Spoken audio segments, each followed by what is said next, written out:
so many women here. Government provides free transport facilities for women only. Everywhere in Tamil Nadu, government buses are free for women. Why do they give free travel for women? Women empowerment. Encourage the women financially independent. 2021 தேர்தலுக்கு முன்னாடி விடியல் பயண திட்டம் குறித்த வாக்குறுதியை தேர்தல் அறிக்கையில சொன்னோம். உடனே நமக்கு எதிரானவங்க என்ன சொன்னாங்க?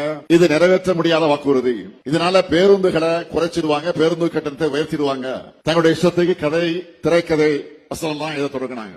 ஆனா கடந்த அதிமுக ஆட்சியில தமிழ்நாட்டோட நிதி நிலைமையை பாடுபடுத்தினதையும் மீறி சொன்ன மாதிரி ஆட்சி பொறுப்பேற்ற அன்றைக்கு விடியல் பயணம் திட்டத்துக்கு கையெழுத்து போட்ட கைதான் முத்துவேல் கருணாநிதி ஸ்டாலினுடைய கை.